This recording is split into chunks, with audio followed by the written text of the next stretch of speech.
नमस्कार दोस्तों। इन राशि वाले सारे परिवार एक साथ रोएगा।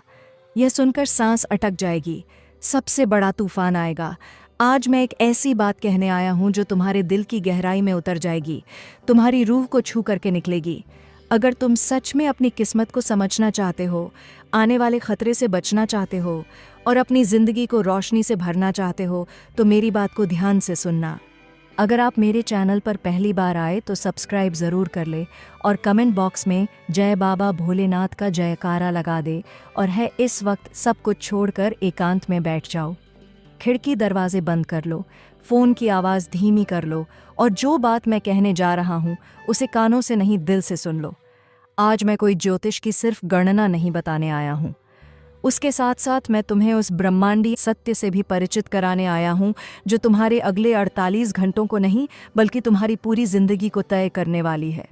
यह मेरी अंतिम चेतावनी समझो, एक वरदान समझो या फिर उस शक्तिशाली पुकार का जवाब समझो जिसका तुम बेसब्री से इंतजार कर रहे थे। मित्रों, इस समय तुम्हारी कुंडली में शनि की उदासी, राहु का भ्रम और मंगल का अग्निकुंड मिलकर के एक अजीब सा उधम मचा रहे हैं। तुम खुद महसूस करोगे कि तुम्हारी सांस कुछ भारी चल रही है। एक अज्ञात डर तुम्हारे चारों ओर जाल बुन रहा है। सुबह उठोगे तो मन भारी होगा, जैसे किसी ने सीने पर पत्थर रख दिया हो। छोटी छोटी बातें चुभेंगी, दिल में बेचैनी बढ़ेगी और कलेजा सच में कांपने लगेगा। तुम सोच रहे होंगे कि हे भगवान, ये सब मेरे साथ क्यों हो रहा है? मैंने क्या पाप किए हैं? तो सुनो, जब राहु किसी की परीक्षा लेता है तो वह जिंदगी को तहस नहस नहीं करता, बल्कि तह से यानी कि जड़ से हिला देता है ताकि उस इंसान की नींव मजबूत हो सके।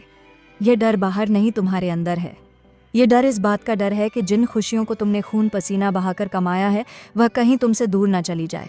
ऐसा लगेगा जैसे कोई पुरानी छाया कमरे के कोने में बैठी है और धीरे धीरे से फुसफुसा रही है कि कुछ है जो तुम्हें बदल देगा। आज रात यही वह अंतिम रात है जब ब्रह्मांड तुम्हें जगाने आया है। अब मैं आपको बताऊं, सुबह के समय तुम किसी छोटी बात पर अचानक परेशान हो जाओगे। रास्ता स्पष्ट नहीं दिखेगा, भूख मिट जाएगी, हाथ कांपने लगेंगे, तुम्हारी आंखों के सामने किसी अपने का चेहरा बार बार आएगा। यह ब्रह्मांड का संकेत है। वह चेहरा, वह याद किसी ऐसे व्यक्ति की है जो या तो तुमसे बहुत दूर है या फिर वह इस दुनिया में नहीं है। ब्रह्मांड तुम्हें चेतावनी देना चाहता है कि तुमने अतीत में जो प्रेम और जो जुड़ाव खोया है उसका दर्द अब लौट करके आ रहा है। यह इतना तेज होगा कि तुम्हारी आंखों से आंसू निकल आएंगे। रोना मत, आंसू सिर्फ पानी नहीं होते। आंसू तुम्हारे दर्द की कहानी होते हैं। आंसू तुम्हारे दर्द का जहर है जो आज बाहर निकलना चाहता है। रोने से मन हल्का होता है, दिल शांत होता है और तुम आधे दुखों से उसी क्षण मुक्त हो जाते हो। लेकिन रात का समय सबसे ज्यादा भारी रहेगा। 3:45 के आसपास का वक्त। अगर अचानक कोई पुरानी बात याद आ जाए या लगे कि कोई तुम्हारे पास खड़ा है तो डरना मत। वह कोई भूत नहीं होगा, वह तुम्हारी आत्मा का रक्षक होगा। वह अदृश्य शक्ति है जो तुम्हें संभाल रही है। वह तुम्हारे कर्मों की गिनती कर रही है। तुम्हारे जीवन में जो छूट गया था, जो टूट गया था, वह दरअसल पिछले जन्म का कोई अधूरा वादा था, कोई मुकाम था जिसे तुमने बीच में ही छोड़ दिया। यह क्षण तुम्हें उस पुराने दर्द को खत्म करने का अवसर देगा।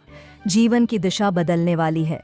मेरे प्यारे जातकों, अगले 48 घंटे तुम्हारी जिंदगी की परीक्षा लेंगे। तुम्हें 3 बड़ी जगहों या स्थितियों से सावधान रहना होगा। यह चेतावनी नहीं है, यह एक दिशा है। इन्हें अपने जीवन में उतार लो। पहली चेतावनी है रिश्ते और अहंकार का मरहम। मित्रों, मौत सिर्फ शरीर की नहीं होती। कभी कभी जिंदगी का कोई हिस्सा मर जाता है, जैसे कोई रिश्ता, कोई भरोसा, कोई सपना। और इस 48 घंटे में तुम्हारे अंदर का अहंकार मर सकता है। यह वक्त दिल को जोड़ने का है, तोड़ने का नहीं। अगर किसी अपने से झगड़ा चल रहा है तो उसे वहीं खत्म कर दो। यह वक्त अपने अहंकार का कुपोषण देने का बिल्कुल नहीं है। कहीं ऐसा ना हो कि कल सुबह उठो और जिस इंसान से तुम लड़ रहे थे वह इस दुनिया में ही ना रहे। फिर यह पछतावा तुम्हें जिंदगियों तक सताएगा। मंगल जब कमजोर होता है तो अमंगल होता है। कोई अचानक मुसीबत आती है। अगर घर में कोई बुजुर्ग बीमार है जो अस्पताल का चक्कर लगा रहा है तो सावधान रहो।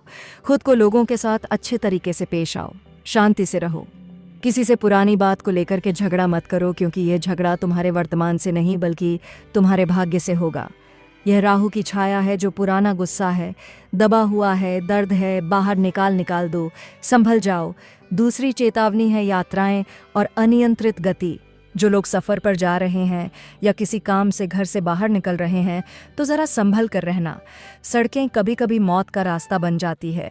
गाड़ी थोड़ा धीरे चलाना, संभल के चलाना, फ़ोन पर ध्यान मत देना। दुर्घटना और चोट का योग प्रबल। जब भी घर से बाहर निकलो तो माता पिता का आशीर्वाद लेकर के ही निकलो।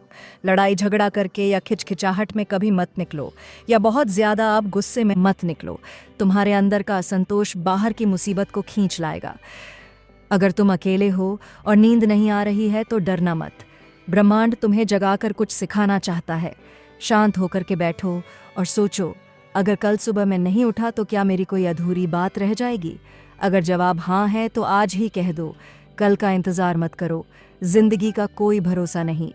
तीसरी चेतावनी है निवेश और निजी जीवन की सीमाएं। मित्रों, इस समय पैसों का निवेश बहुत सोच समझ करना।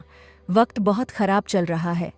तुम्हारी मेहनत की कमाई अगर गलती से इधर उधर गुम हो गई, डूब गई, तो तुम्हारे अपने ही तुम्हें ताना मार देंगे।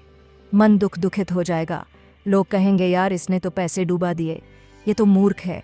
अपने खर्चे संभाल कर रखो, आगे बढ़ो, लेकिन सोच समझ करके आगे बढ़ो।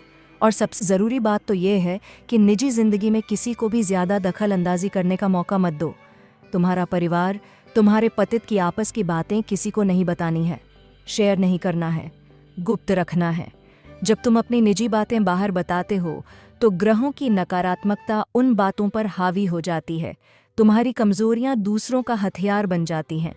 मेरे प्यारे जातकों, तुम पर एक कार्मिक गहरा प्रभाव है। जो गलतियां तुमने बरसों पहले की थीं, तुम पर एक कार्मिक आरण का गहरा प्रभाव है, और वही गलतियां अब किसी और के रूप में लौटेंगी। कर्मों का हिसाब होगा। कोई ऐसा व्यक्ति तुम्हारे सामने आएगा जो तुम्हें वही दर्द देगा जो तुमने कभी किसी और को दिया था। तुमने अपने गलत और सही कर्मों का एहसास दिलाया जाएगा, लेकिन घबराना मत। यही क्षण तुम्हें उस कार्मिक जाल से बाहर निकालेगा। धैर्य रख लेना, दर्द को झेल लेना, तो तुम्हारे नाम को दूसरों की प्रार्थना में बदलने का एक बड़ा बदलाव आएगा। अब वक्त है माफ़ी मांगने का, किसी और से नहीं बल्कि खुद से। कभी अगर जीवन में कुछ किसी के साथ अनजाने में भी गलत किया हो तो खूब माफ़ी मांगिए, पश्चाताप से भर जाइए, तभी जाकर के जीवन में खुशहाली मिलेगी। ग्रहों के हिसाब से यह सारी चीज़ें मैं आपको बता रहा हूँ। जो परिवर्तन हो रहे हैं उसके हिसाब से बता रहा हूँ, क्योंकि ग्रह अपना प्रभाव तो दिखाएंगे ही दिखाएंगे। तुमने खुद को माफ़ नहीं किया तो तुम्हारा 7वां भाव बंद हो जाएगा, और बंद भाव का मतलब है अधूरी किस्मत। अधूरी किस्मत के साथ इंसान जहां भी जाएगा सिर्फ ठोकर ही खाएगा। खुद को माफ़ करो, अपनी अहमियत को पहचानो। ब्रह्मांड तुम्हें स्पष्ट इशारा दे रहा है। एक बड़ा निर्णय तुम्हारे जीवन में आने वाला है। वह निर्णय तुम्हारे जीवन की दिशा और दशा बदल देगा। हो सकता है किसी रिश्ते का अंत हो या किसी रिश्ते की शुरुआत हो। जिन महिलाओं ने संतान सुख के लिए मन्नतें मांगी थीं, शुभ सूचना उनको ज़रूर मिलेगी। तुम्हारे घर में किलकारी से संबंधित खुशखबरी आने वाली है। किलकारी गूंजेगी, तुम्हारा मन प्रसन्न होगा। तुम्हें ऐसा लगेगा जैसे जिंदगी पूरी हो गई है। जो लोग उन महिलाओं को ताना मारते थे कोई संतान न होने की वजह से, वह खुद आकर के तुम्हारे घर तुम्हें बधाई देंगे। ऐसा सोने जैसी औलाद तुम्हें प्राप्त होगी। जो लोग ताना देते थे वह लोग खुद अब आंख नहीं दिखा पाएंगे। तो इसीलिए घबराना मत और जीवन में खुशहाली से रहना सीखो। घड़ी की सुइयों पर नज़र रखो। सपनों को पूरा करने के लिए आगे बढ़ो। कल की चिंता छोड़कर आज के पल को पूरी ताकत से जी लो। खुद को खुश रखो, आगे बढ़ाओ, तभी जीवन में तुम्हें सब कुछ अच्छा होता हुआ दिखेगा। क्योंकि जीवन होता ही है कष्ट, खुशहाली, दुख, दर्द, प्रसन्नता, सब झेलने के लिए। जीवन एक जैसा संभव नहीं रहता, किसी का भी नहीं रहता। जीवन में दोनों चीज़ें सबके आती हैं। जैसे मान लो कोई एक बहुत बड़ा नेता है, वह एक बार जीत गया अपने चुनाव में। अगला चुनाव जब आया तो फिर से उसको उतनी ही चिंता रहेगी। उसको भी रात की नींद नहीं आएगी कि मैं जीतूंगा या हारूंगा या जीतूंगा या हारूंगा। और अगर वह हार गया तो कितना बड़ा नेता था, चाहे कोई अमीर हो चाहे गरीब हो, जितना दुख उसको हुआ था उससे भी ज़्यादा दुख उस बड़े नेता को भी होता है।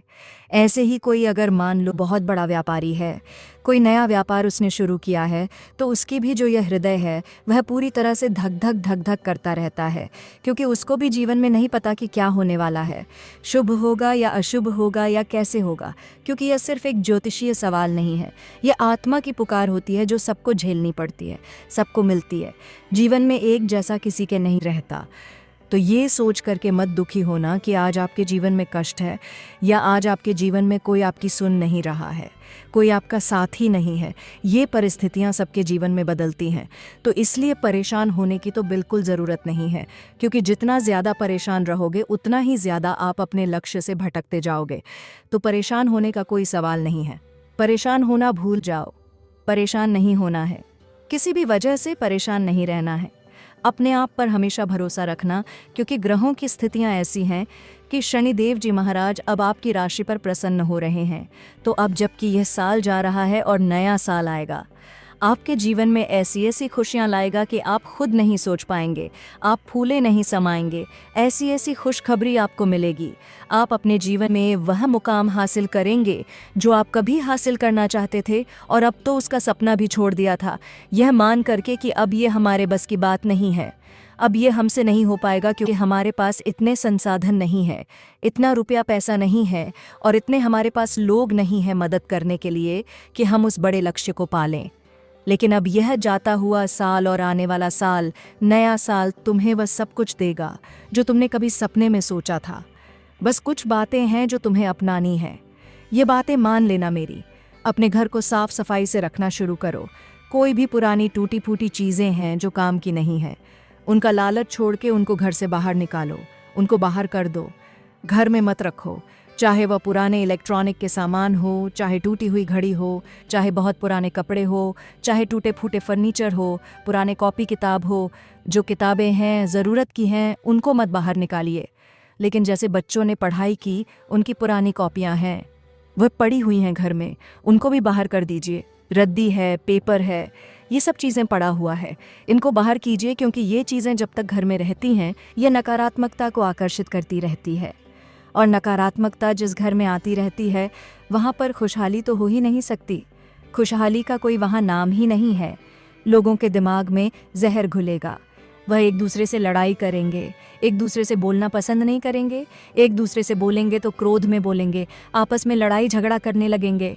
तो इसीलिए इन सब चीज़ों को ध्यान में रखो, क्योंकि साफ सफाई जहाँ रहती है वहीं पर माता लक्ष्मी निवास करती हैं। जहाँ पर तितर बितर चीज़ें इधर उधर पड़ी रहती हैं, वहाँ पर लक्ष्मी माता नहीं रहती, धन नहीं रहता। तो रुपए पैसे धन दौलत तभी रहती है जब साफ़ सफाई अच्छे से रहती है। दूसरी चीज़, अपनी जो घर की चौखट है उसको खूब साफ़ सफाई करो। घर के दरवाजे के बाहर खूब साफ़ सफाई करो, क्योंकि लक्ष्मी माता वहीं से अंदर आती हैं। वहाँ पर शाम के समय एक दीपक जलाओ, थोड़ा सुगंधित रखो। उस जगह को जूते चप्पल वहाँ पर फैला के मत रखो। तीसरी चीज़ है, जब भी आप अपने घर में पोछा लगाओ तो उसमें थोड़ा सा नमक डाल के लगा लिया करो। जो झाड़ू होता है कभी भी उसका अपमान मत करो, कभी उस पर पैर मत लगने दो। और झाड़ू पर कभी अगर किसी का गलती से भी पैर लग जाए तो तुरंत उससे माफ़ी मांगो, हाथ जोड़ो। वह लक्ष्मी माता का प्रतीक होता है। एक काम और जो बहुत से लोग गलतियाँ करते हैं अपने घर में, कि भगवान भोलेनाथ को तुलसी पत्र चढ़ाते हैं। नहीं चढ़ाना है। भगवान भोलेनाथ को तुलसी पत्र कभी नहीं चढ़ाना है। और यहाँ तक कि भगवान भोलेनाथ के पास या शिवलिंग के पास कभी भी तुलसी जी को नहीं लगाना है। इससे भोलेनाथ जी को भी बुरा लगता है, तुलसी जी को भी बुरा लगता है। ऐसा कभी नहीं करना है, ये ध्यान रखना मेरी बातों को। एक और बात आपको अपनानी है जीवन में खुशहाली के लिए, वह ये है कि जो घर की झाड़ू होती है वह किसी को मांगने पर नहीं दी जाती, और उसको ऐसी जगह पर नहीं रखा जाता है जहाँ पर लोगों का आते जाते उस पर निगाह पड़े। तो ऐसी जगह पर झाड़ू अपने घर के रखना जहाँ पर आते जाते लोगों की उस पर कोई निगाह ना पड़े, या घर में कोई आप आ जाए तो झाड़ू ही तुरंत ना दिख जाए, ऐसी जगह पर उसको रखना। दूसरी चीज़ है कि झाड़ू को ऐसे सीधा करके नहीं रखना होता है, झाड़ू को हमेशा ऐसे लेटा कर रखना होता है।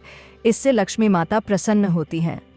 एक और बात है जो महिलाओं के लिए है खास करके, कि घर में शाम का जब खाना हो जाता है तो किचन में जो झूठे बर्तन होते हैं रसोई घर में, बहुत सी महिलाएं ऐसी हैं जो उनको 100 रख के ही सो जाती हैं।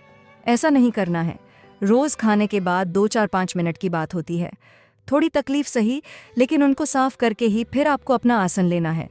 आपको अपने बिस्तर पर जाना है, सोना है, क्योंकि इससे माता अन्नपूर्णा का अपमान होता है।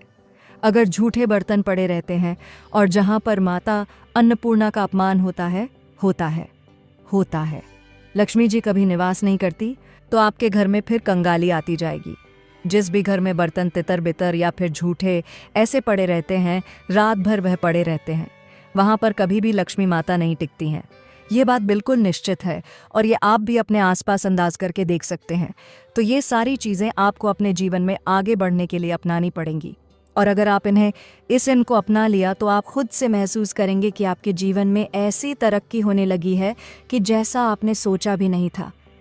ये तरक्की क्षणिक नहीं होगी, ये तरक्की हमेशा हमेशा के लिए होगी जो आपके साथ चलेगी और यह दिन प्रतिदिन बढ़ती ही जाएगी। ये घटेगी नहीं, ये कम नहीं होगी। तो इन सब चीज़ों को आप अपने जीवन में उतार लीजिए।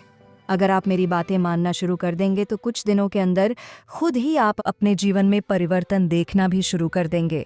यह बात आप करके आजमा के देख लीजिए। भगवान भोलेनाथ आप सबका कल्याण करें। दोस्तों, आज का इस वीडियो को ही समाप्त करते हैं। फिर मिलेंगे नेक्स्ट वीडियो में। धन्यवाद। हर हर महादेव। जय माता लक्ष्मी।